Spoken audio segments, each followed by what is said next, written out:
So what we are talking about today is the New England colonies. Okay, Tuesday we did the Chesapeake, which is a different region. I told you got to know your regions, and we'll be working with the regions next week. Chesapeake colonies, of course, were Virginia and Maryland. So today we are talking about the New England colonies, which are our northernmost English colonies. Okay, very important region. All right, so to talk about the New England colonies, we first have to introduce a group of people known as the Puritans. You definitely want to know about the Puritans. Okay, because the Puritans are going to be really the original founders of the New England colonies, at least some of them. Okay? All right, so the question, who are the Puritans? So let's talk about that real quick, a little background information. So the Puritans were a religious group who helped to settle the New England colonies. And they're originally from Europe.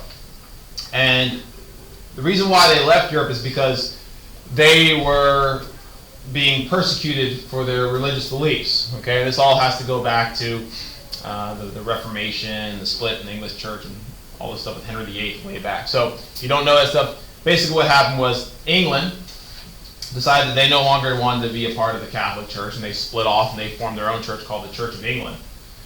Well, many people in England felt that the Church of England, while being a good start, was not all it should be. In other words, there were still some remnants of the Catholic Church left over in the Church of England. They felt like the Church of England still needed to purify itself of all of its Catholic roots. Okay? And once it had done that, then they'd be happy. All right? Now, the fact that they were being critical of the Church of England, which was the official state Church of England, made them unpopular. And the government there did not like them very much, so they were oftentimes persecuted for having these views. So what many Puritans decided was, well, since we can't worship freely in England, we will go elsewhere and have an opportunity to worship how we see fit. So many Puritans now saw the New World as an opportunity, as a place where they could go and establish a colony, okay, based on their religious views. And the puritanical religious views will become the basis of some of our earliest colonies in the New England region. All right. Now there are different kinds of Puritans. All right. But we generally classify them into two groups, which were separatist and non-separatist. And this is probably getting a little bit too specific, but I'll tell you anyways. Separatist Puritans were the more extreme version. They were the ones who felt that the Church of England was so contaminated with Catholic sentiment that it couldn't be saved. They said the only answer is to separate completely, just to abandon it and start fresh, because the Church of England was just too far gone. All right, so they were a little bit more extreme than the non-separatists. The non-separatists argued that, well, the Church of England can be saved. We just have to go a little bit further and purify it of its Catholic roots. Okay, but whatever. So when we talk about the Puritans, one of the earliest groups we talk about are the separatist Puritans who eventually came to the New World and settled in what will be known as the Plymouth colony.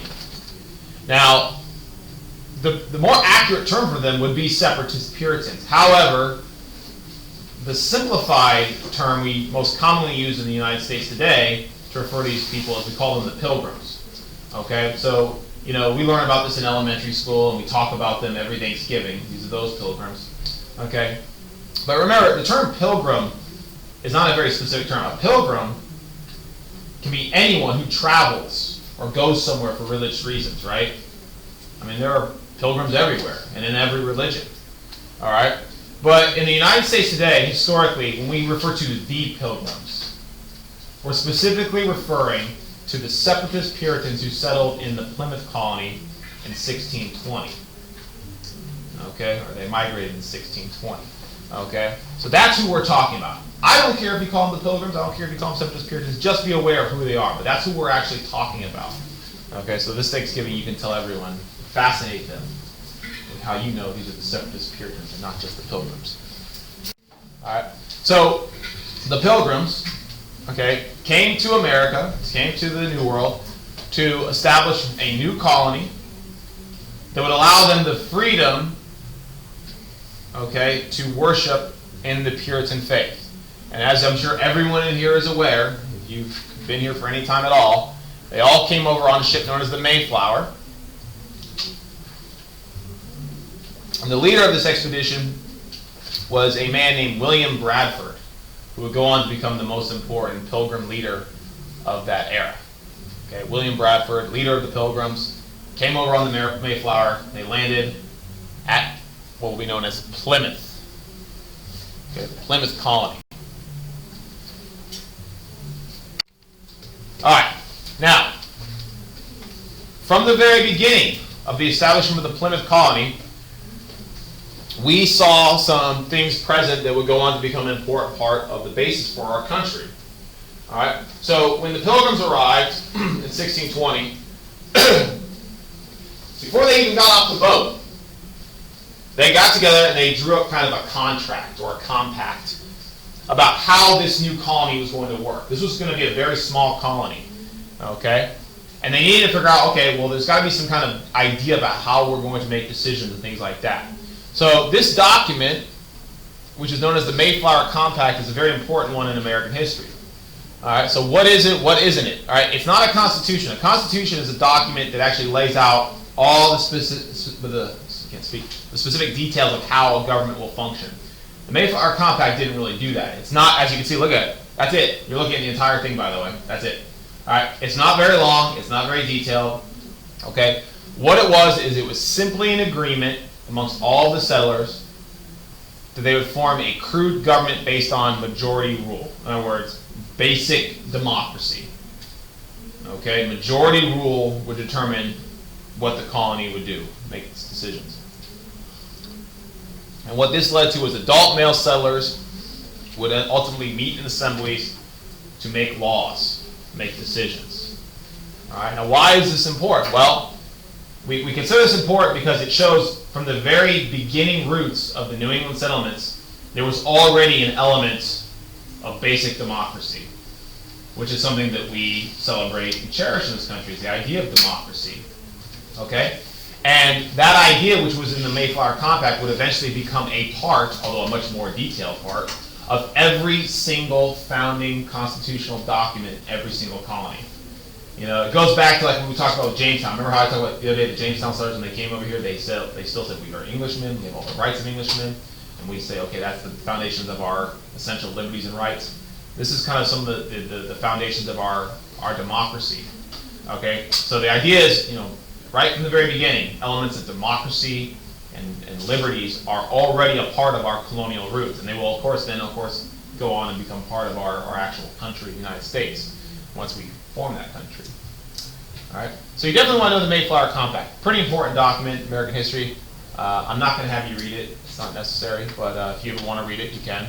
There it is. It'll take you about 30 seconds. Like I said, very simple. All right. So this was the beginning. The Plymouth colony was really the beginnings of the New England settlement, what will become the New England English colonies. Okay, here's Plymouth right here, located in what is modern-day Massachusetts. And ultimately, this entire region, okay, from around Plymouth will become the Massachusetts colony. Okay, and then from the Massachusetts colony, we will have other colonies spread out and established until we have the entire New England region of colonies, which you'll be able to look at here before we leave. Okay, so these are the New England settlements. These are the earliest. And every little dot you see on there actually represents a different individual little colony or town. Okay, and eventually those will all be absorbed into a much bigger government as we go forward. All right, now the other big early Puritan colony in the New World, besides Plymouth, was the Massachusetts Bay Colony. Okay, just like the Plymouth colony, the Massachusetts Bay Colony was also a Puritan colony. However, this one was founded by non-separatist Puritans. Okay, they actually got permission from the English Crown to come over, form a joint stock company, which is known as the Massachusetts Bay Company, and come over and establish a colony here in the New World. Okay, and that colony will become the Massachusetts Bay Colony. All right, and just like the Pilgrims, they were looking to escape Europe and England because they were being attacked for their religious beliefs, which conflicted with that of the official Church of England. Okay, the fact that they were critical of that church made them unpopular. So England was all too happy to give them a place in the New World to go and basically leave England and get them out of their hair. So they're going to establish a colony in the New World, and ultimately, as a result of this colony, the centerpiece of this colony will become the city of Boston. Okay, and Boston will rapidly become the most important city in New England and arguably the most important city in the New World. But we'll talk more about that as we go along.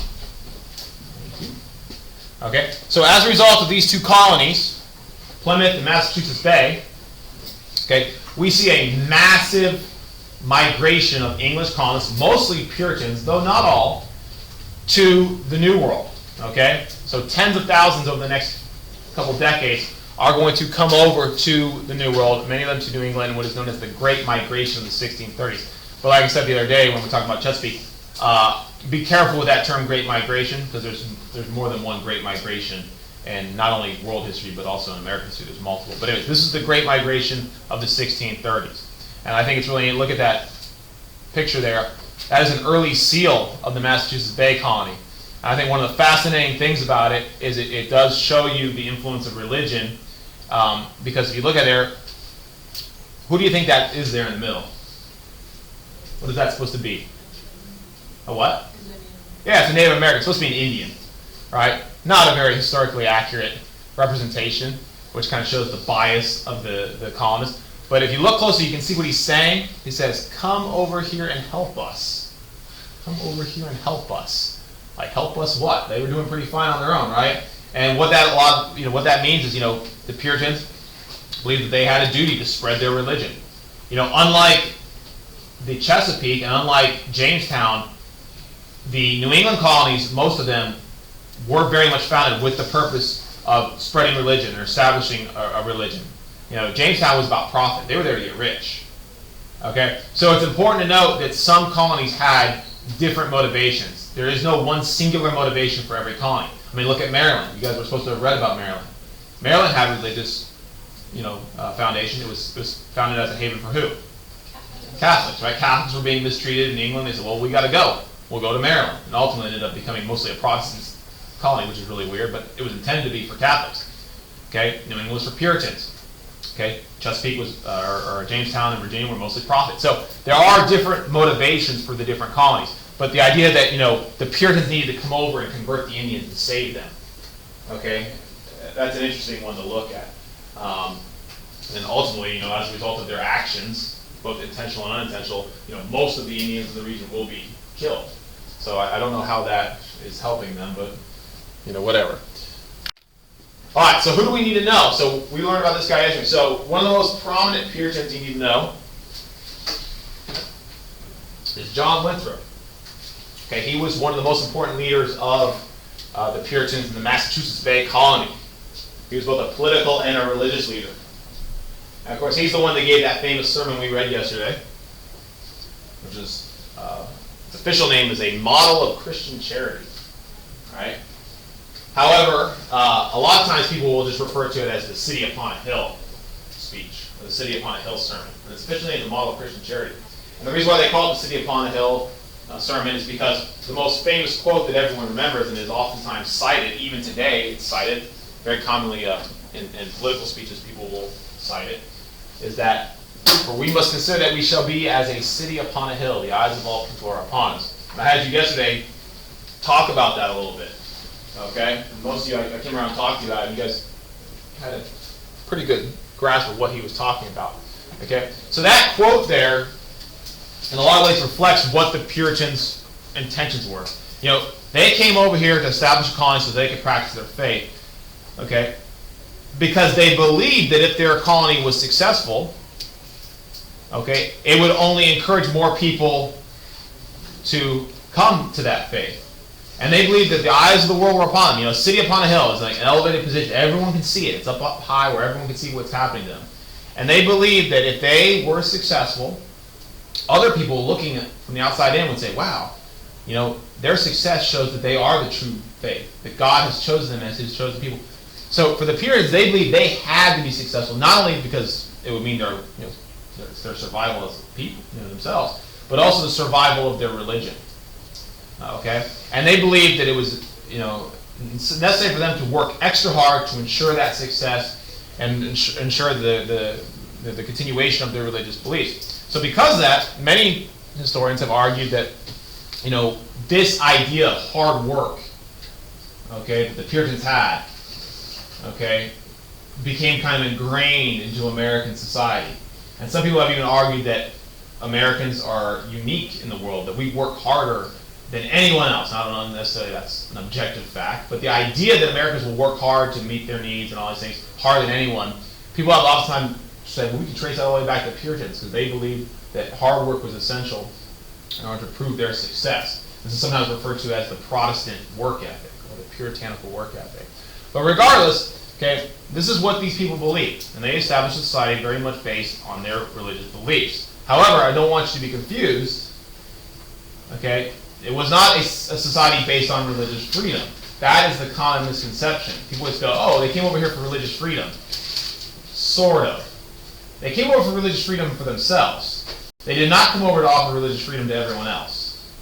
Okay, in fact, the Puritans were incredibly intolerant to anyone who wasn't a Puritan. All right, we're going to look at that here in just a second. All right, so let's look at life in New England as a whole. I'd like you to know some characteristics of New England. This does not apply to any particular colony. It applies to all of them. Now, perhaps the most surprising fact about New England, for many people, is that the conditions of life were far better than in any other colonial region. Okay? For example, this is the most telling statistic. The mortality rate in New England, the rate at which people died, okay, was much lower than in any other region. The average life expectancy once these colonies were established, okay, was about 70, which isn't far off from what it is today, which I find amazing. Compare this to the Chesapeake, where the average lifespan was somewhere between 35 and 40. Okay, now there's a lot of reasons for this. One was the Chesapeake was disease-ridden, and there was a lot more hostility from native groups, and just the general life was much more difficult. Whereas New England, initially there was less resistance from Indian groups, which we'll look at here in a minute, and it was less swampy and disease-ridden. Okay. All right, so the Puritans and the people in New England, we had many extended families. Families were very large. They had extended networks. And because people lived so long, they even had grandparents, which was something that was, uncommon. You got to know your grandparents. Okay. I'd also like to point out that the quality of life in New England was far better than it was also back in Europe. In fact, the American colonies as a whole, as they developed, tend to have a better quality of life than the people who were living in European cities, by far. Okay. Okay, big families, average 6 children per household, per family. Not all those would usually survive, but families did tend to have lots of kids. Okay, it was a very patriarchal society, male-dominated. Okay, households were dominated by men.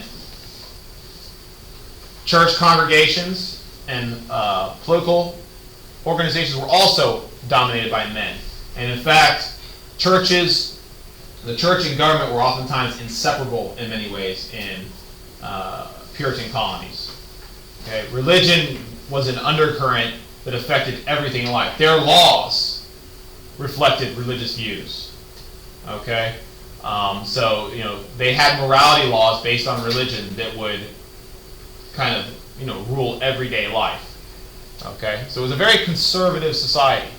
Now that last point is one I just made a second ago, and it's one of the most commonly confused things, because when you're learning about this stuff in elementary school, you get a more simplified version because it's easier for you to understand. And as you get older, you keep learning, oh, it's a little more complex, and you go to college and you find, oh, it's really complex.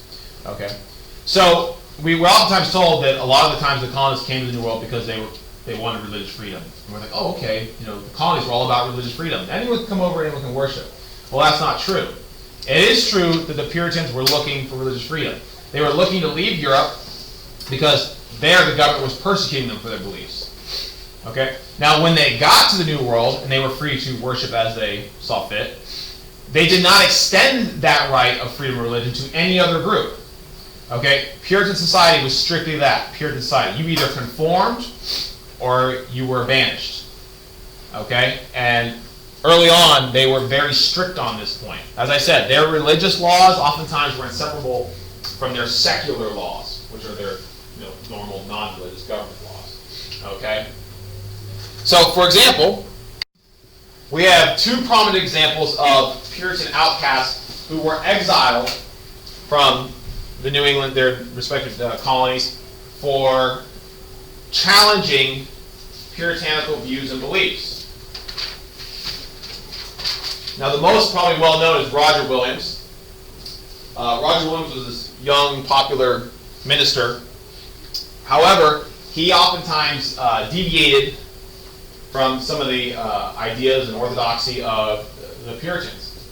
Okay, he was very critical of the Puritans in New England. For example, one of the things he criticized most was the way colonists treated Native Americans and how their land was just simply seized and taken from them. He argued that the land should be negotiated for and bought from the Indians. Okay. He also oftentimes challenged many religious views that were held by the Puritans. So, because of that, Roger Williams was banished. And he would go on, and the reason why he's so famous is he would go on to found his own New England colony. He's like, well, you don't want me? Fine, I'll go over here, I'll do my own thing. So Roger Williams would go on to found the colony of Rhode Island, which we'll look at here in a second, which is probably one of the neatest of the New England colonies. Another example is Anne Hutchinson. Now, Anne Hutchinson also challenged puritanical views. However, she had an extra strike against her in the fact that she was a woman.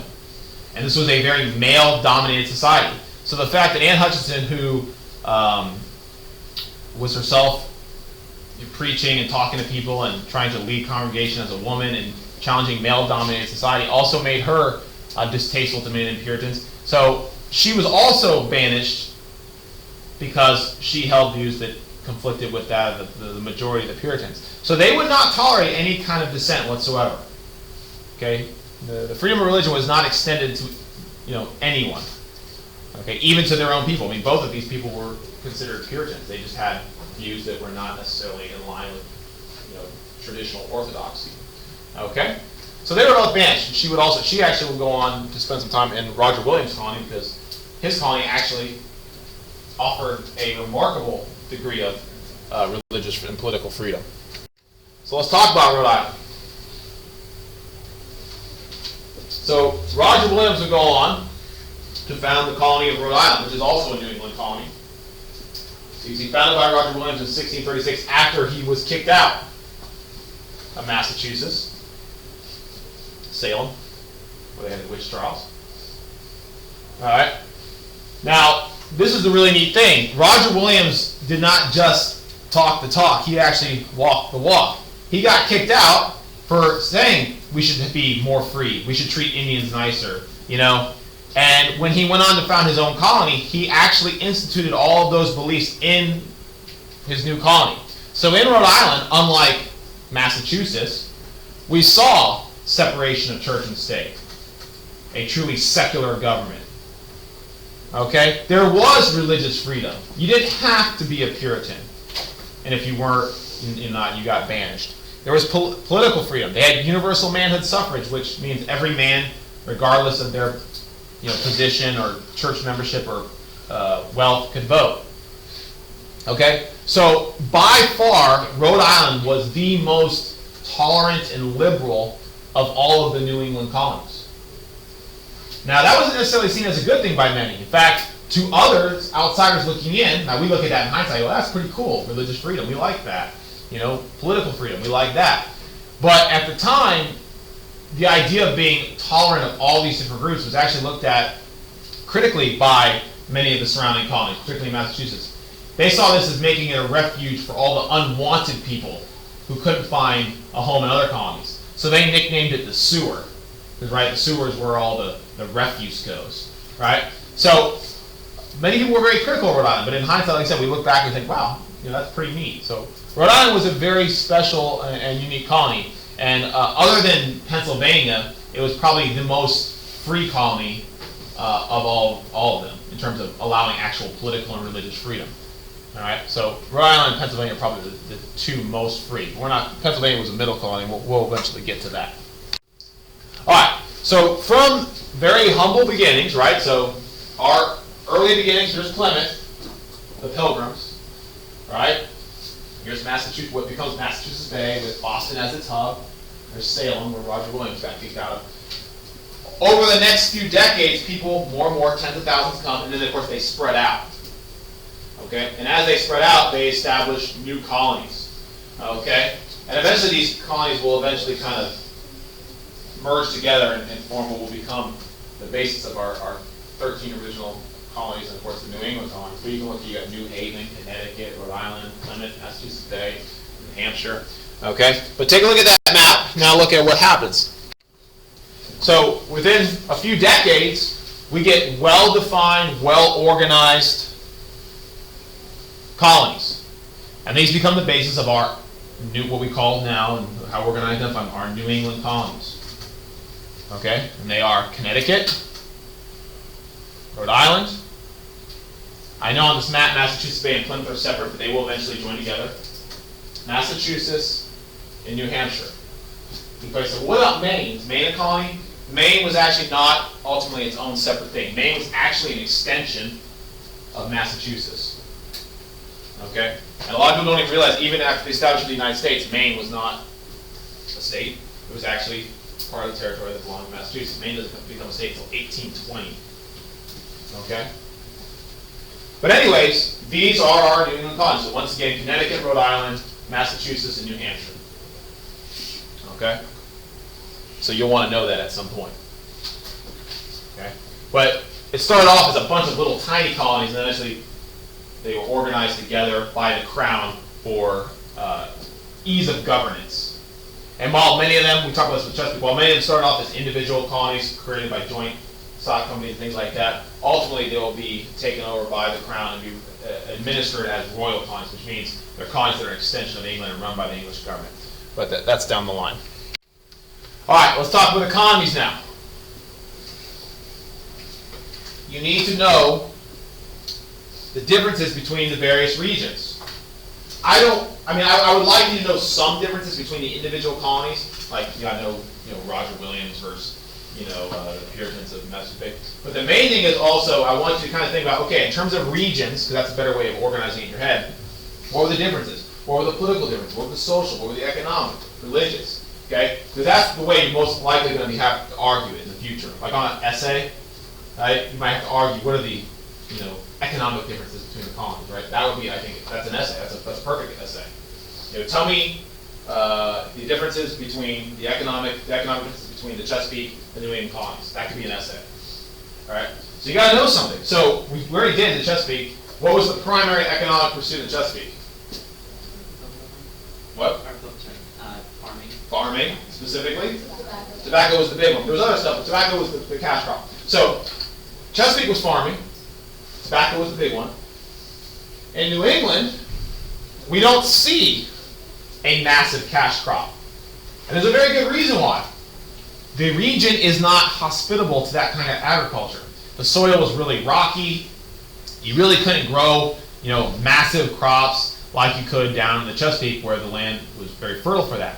So in New England, they had to rely on what was at their disposal.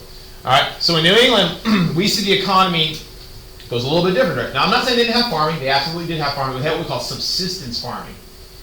All right, subsistence farming means you just grow enough crops basically to survive, to feed yourself. Whereas a cash crop means you grow a bunch of one thing, you sell it for money, and then you use that money to buy the things you need to survive. So in New England, they needed to find other economic pursuits. Now, I chose this picture on purpose. One of the primary economic pursuits in New England were maritime industries. Maritime. If you don't know that term, maritime means things having to do with the sea, right? Sailing, shipping, fishing, that kind of stuff. All right? New England had a lot of natural harbors and ports, which were great for ships and trade. They had a lot of timber, which could also be cut down and used for shipbuilding, as you see these guys here doing. Okay? Access to the ocean and the fact that there was a lot of fish off the coast of New England also made it lucrative to fish there. Codfish was one of the big resources. okay, off the coast there of New England up with modern-day Canada. All right, so in New England, they had a little bit more diverse economy, but like I said, a lot of it focusing on the sea, trade, timber, things like that. Okay, and as we go forward, New England and the North in general is going to become, the center of trade for the American colonies and later on the United States. Okay, so keep that in mind. The economy of New England was vastly different than that of the Chesapeake, and they were different from that of the Middle colonies, which we haven't even covered yet, which they were also farming, but they grew different stuff. Okay. What about the Indians? Well, here's the deal. When the New England colonists arrived, they faced less opposition from Native Americans than in the Chesapeake. Okay, and one of the reasons for that was by the time that the New England colonists arrived, Indians in that region had already been decimated by disease.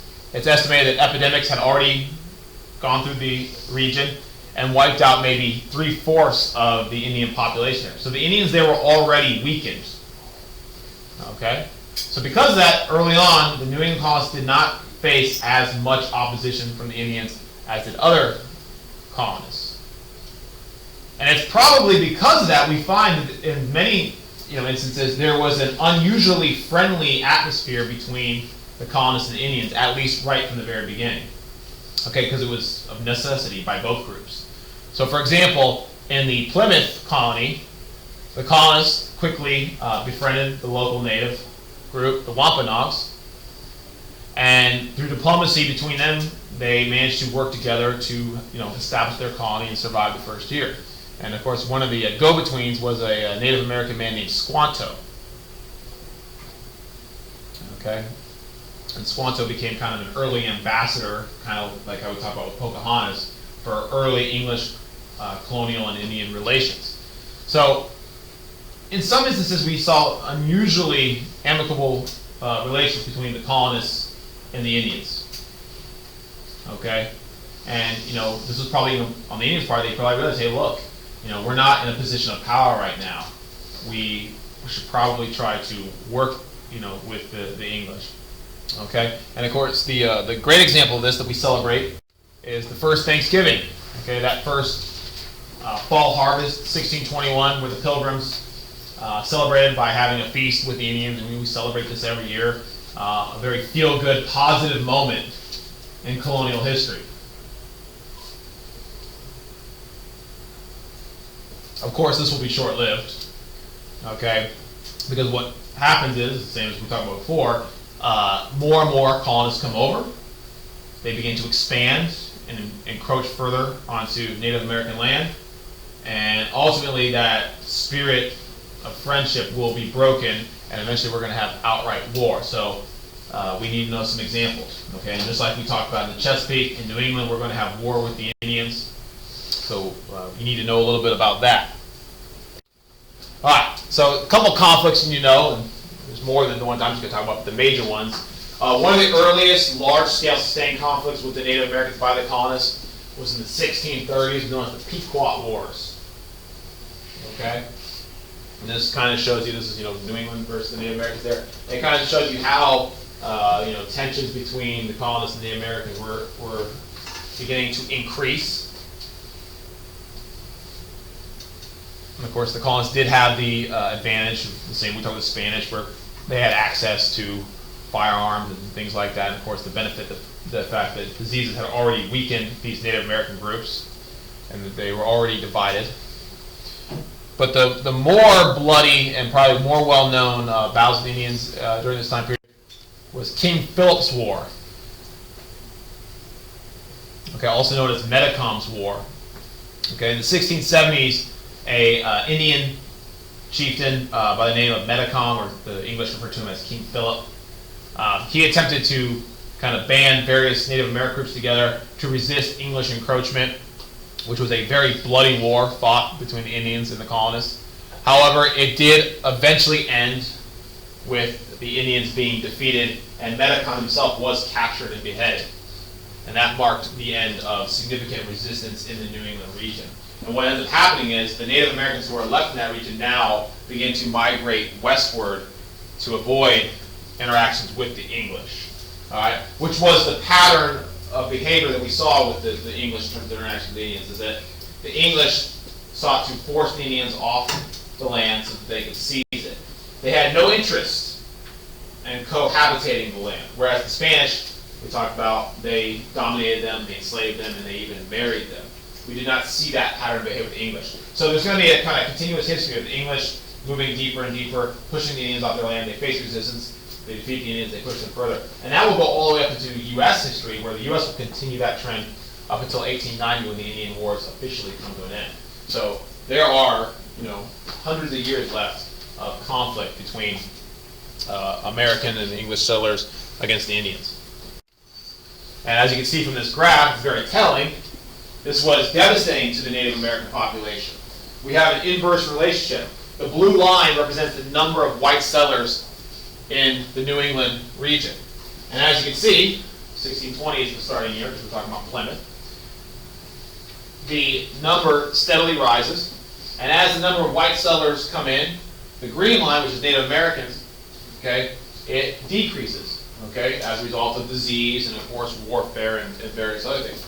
All right, until, sadly, by about the year 1700, there is almost a insignificant number of Native Americans left in the region.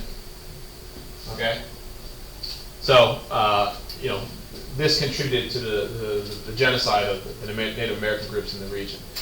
Now, the other thing this chart shows, which I think is really important to touch on, is this chart also shows the number of blacks, okay, or usually African slaves that were in the region, although it is possible there could have been some free blacks, but they would have been in the minority. You'll notice that unlike, remember when I showed you the chart on Tuesday, right? Remember that? I showed you the Chesapeake, and I showed you how, after what event they increased? The Bacon's Rebellion, and all of a sudden we saw that increase of slave labor. That isn't on this graph, right? We don't see that. You would expect maybe to see that. But what it is telling there, and while there is a very small increase in the black population, which is to be expected in some way, we don't see a significant increase in the black population in New England. So the question is, well, what happened there? Why, right? And I'm sure, as most of you already know from your own background in history, we know slavery, when we get to U.S. history, was never really a major system in the northern part of our country, right? So that kind of has roots here. So the question becomes, well, why? Why did slavery not take hold in New England? It took hold in the Chesapeake pretty quickly. And it took hold in the southern colonies, which we haven't even got to yet, really, even more quickly. But in New England, we never saw slavery develop. Why? Yes? They didn't need a lot of slaves for big cash crop farms. It's a necessity, right? They didn't need slaves. There was no huge labor-intensive crop that required slave labor. So in New England, because there was no necessity for slaves, it really never developed as a system. Okay? It wasn't just that, New Englanders or Northerners just were more virtuous people who thought, whoa, slavery's wrong, we can't accept that. I assure you, if there was a cash crop that could have grown in New England that would have required labor, slaves would have been there, and slavery would have been part of the North. But because of the climate, because of the soil, it was never a need. So as the years go on, slavery does not develop, which does allow Northerners to adopt a viewpoint that slavery is unnecessary and wrong. Okay? And I think that's one of the common misconceptions in American history, is that Northerners were just somehow above it all. And they weren't racist. Oh, they were plenty racist. Okay? And we'll talk more about that as we go. There was plenty of racism in the North, in the colonial and later in the U.S. period. But slavery will not develop there. So, kind of interesting to see how things that happened in the 1600s are going to affect things that we're going to be talking about later in the 1800s. All right? So keep that in mind.